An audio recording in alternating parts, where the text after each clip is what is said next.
Welcome back to my YouTube channel.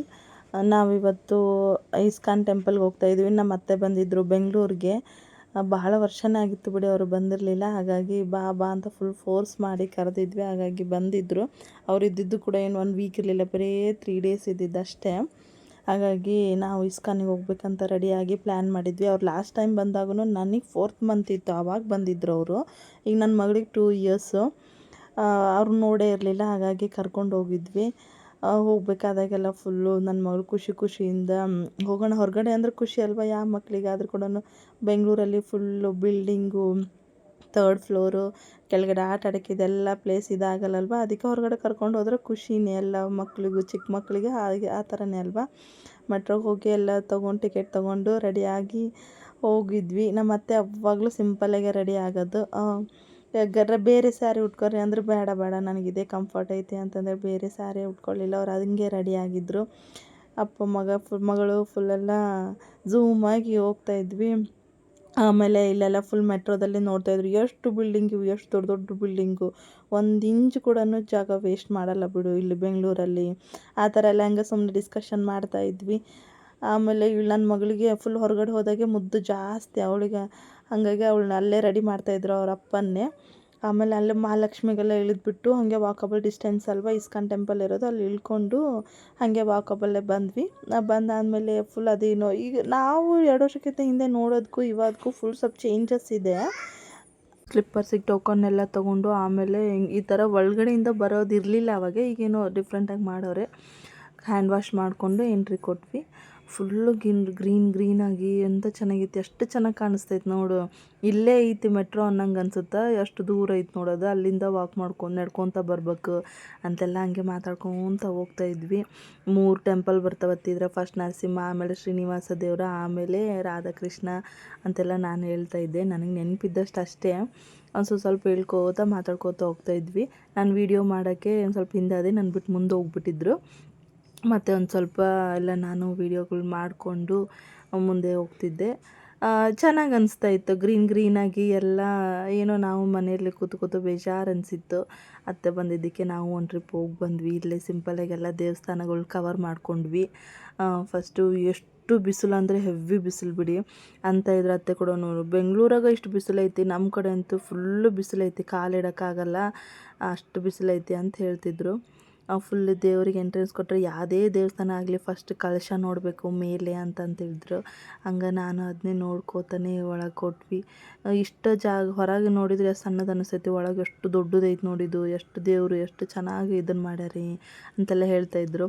ಈ ಥರ ಎಲ್ಲ ಹರೇ ಕೃಷ್ಣ ಹರೇ ರಾಮ ಅಂತ ಹಿಂಗೆ ಹೇಳ್ಕೊತ ಹೋಗ್ಬೇಕತ್ತಿ. ಹಿಂಗೆ ಹೇಳಿದರೆ 108 ಸ್ಟೆಪ್ಸ್ ಇರ್ತಾವೆ. ಈ ಥರ ಎಂಟ್ರಿ ಕೊಡ್ತೀವಿ ದೇವರಿಗೆ ಅಂತೆಲ್ಲ ಹೇಳ್ತಾ ಹೋಗ್ತಾಯಿದ್ವಿ. ದೇವ್ರಿಗೆ ಅನ್ಕೋತ ಜಪ ಮಾಡ್ಕೋತ ಫಸ್ಟು ಶ್ರೀನಿವಾಸ ದೇವ್ರು, ನರಸಿಂಹಸ್ವಾಮಿ ದೇವ್ರು ನೋಡ್ಕೊಂಡ್ವಿ. ಆಮೇಲೆ ಇದೆಲ್ಲ ಬಂಗಾರದ್ದನು ಅಂತ ಹಿಂಗೆಲ್ಲ ಕೇಳ್ತಾಯಿದ್ರು. ಹ್ಞೂ ಅಂತೇಳಿ ಶ್ರೀನಿವಾಸ ದೇವ್ರನ್ನೆಲ್ಲ ಸ್ವಲ್ಪ ನಮಸ್ಕಾರ ಮಾಡಿಕೊಂಡು ಏನು ಬೇಕೋ ಅದನ್ನೆಲ್ಲ ಬೇಡ್ಕೊಳ್ಳೋದೇ ಅಲ್ವಾ. ದೇವ್ರೆಲ್ಲೋ ನೋಡಲಿ, ದೇವ್ರನ್ನ ಬೇಡ್ಕೊಳ್ಳೋದು ಒಂದೇ ಅಲ್ಲ ಗೊತ್ತಿರೋದು ಇವಾಗ ನಮಗೆ.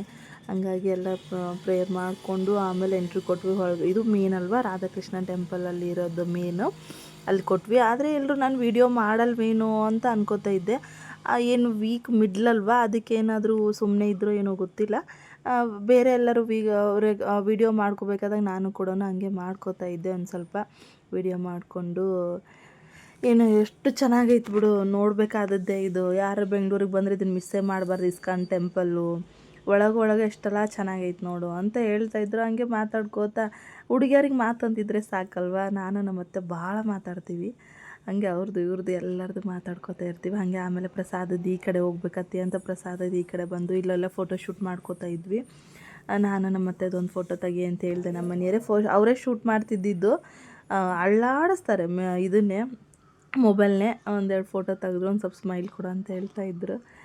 ಇವರು ಸ್ಮೈಲ್ ಕೊಟ್ಟಿದ್ದು ಫೋಟೋಗೇನಲ್ಲ, ಅಲ್ಲಿ ಹುಡುಗಿಯರು ಹೋಗ್ತಿದ್ರು ಅದಕ್ಕೆ ಸ್ಮೈಲ್ ಕೊಟ್ಟವ್ರೆ. ಎಲ್ಲ ಪ್ರಸಾದ ತಿನ್ಕೊಂಡು ಆಮೇಲೆ ಪ್ರಸಾದ ನೋಡಿ ಎಷ್ಟು ಟೇಸ್ಟ್ ಇರುತ್ತೆ ಇದು ಅಂತ ಹೇಳಿದರು. ಅವೆಲ್ಲ ದರ್ಶನ ಮುಗಿಸ್ಕೊಂಡು ಹೊರಗಡೆ ಬರಬೇಕಾದಾಗೆ ಹಿಂಗೆ ಓಡ್ತಾಯಿದ್ಲು ನನ್ನ ಮಗಳು. ಅವರಪ್ಪ ಅವ್ರು ಹಿಂದಿಂದ ಓಡ್ತಿದ್ರು. ಆಮೇಲೆ ಮನೆಗೆ ಬಂದಾದಮೇಲೆ ಏನಾದರೂ ಮಾಡ್ಕೋಬೇಕಲ್ವ, ಪಕೋಡ ಮಾಡಿದ್ರಾಯಿತು ಅಂತ ರೆಡಿ ಮಾಡ್ಕೋತಾಯಿದ್ದೆ. ಈರುಳ್ಳಿ ಎಲ್ಲ ಹೆಚ್ಕೊಂಡು ಕಟ್ ಮಾಡಿ ಇಟ್ಕೊಂಡು ಅದಕ್ಕೆಲ್ಲ ಬೇಕಾಗಿರೋದು ಖಾರ, ಉಪ್ಪು, ಬೆಳ್ಳುಳ್ಳಿ ಅದನ್ನೆಲ್ಲ ಹಾಕ್ಕೊಂಡು ಒಂದು ಬೌಲ್ ಅಷ್ಟೇ ಕಡಲೆ ಹಿಟ್ಟು. ನಮ್ಮದು ಪ್ಯೂರ್ ಕಡಲೆ, ಅವರೇ ನನಗೆ ಕಟ್ಟೋದು. ಒಂದು ಬೌಲ್ ಅಷ್ಟೇ ತೊಗೊಂಡೆ. ನಮ್ಮ ಸೈಡು ಕಾಂಡ ಬಜ್ಜಿ ಅಂತಾರೆ ಇದಕ್ಕೆ. ಇಲ್ಲೆಲ್ಲ ಫುಲ್ ಪಕೋಡಕ್ಕಂದರೆ ಸ್ವಲ್ಪ ಹಿಟ್ಟಾದರೂ ಸಾಕು, ಭಾಳ ತೊಗೊಳ್ಳೋದೇನು ಅವಶ್ಯಕತೆ ಬರಲ್ಲ. ಹಾಗಾಗಿ ನಾನು ಸ್ವಲ್ಪ ಹಿಟ್ಟು ತೊಗೊಂಡು ಒಂದು ಬೌಲಷ್ಟು ಅದಕ್ಕೆಲ್ಲ ಖಾರದಲ್ಲೇ ಜೀರಿಗೆ ಎಲ್ಲ ಹಾಕ್ಬಿಟ್ಟಿದ್ದೆ ನಾನು. ಅದು ಫುಲ್ಲು ಚೆನ್ನಾಗಿ ಮಿಕ್ಸ್ ಮಾಡ್ಕೋಬೇಕು. ಮಾಡಿಕೊಂಡು ಅದೊಂದು ಸ್ವಲ್ಪ ನೀರು ಬಿಡುತ್ತೆ, ಒಂದು 5 ಮಿನಿಟ್ಸ್ ಹಂಗೆ. ಎಣ್ಣೆ ಕಾದಿರುತ್ತೆ ಅಂತ ಸ್ವಲ್ಪ ನೋಡ್ಕೋಬೇಕು. ಎಣ್ಣೆ ಕಾದಿತ್ತು ಅಂದರೆ ಪಕೋಡ ಹಾಕೋಕ್ಕೆ ಸ್ಟಾರ್ಟ್ ಮಾಡಬೇಕು. ಆಲ್ರೆಡಿ ಎಲ್ಲ ಹಾಕಿ 2 ಟೈಮ್ಸ್ ಎಲ್ಲ ಹಾಕಿ ನಾನು ತೆಗೆದಿಟ್ಕೊಂಡಿದ್ದೆ. ಆಮೇಲೆ ಡೆಕೋರೇಷನಿಗೆ ಕರಿಬೇವು, ಬೆಳ್ಳುಳ್ಳಿ ಇದನ್ನೆಲ್ಲ ಹಾಕಿದ್ದೆ. ಆಮೇಲೆ ಟೇಸ್ಟ್ ಮಳೆ ಒಂದು ಬರ್ತಾಯಿತ್ತು. ಆ ಕ್ಲೈಮೇಟಿಗೆ ಇದೆಲ್ಲ ಮಸ್ತಾಗಿರುತ್ತೆ ಅಂತೇಳಿ ಮಾಡಿದ್ವಿ.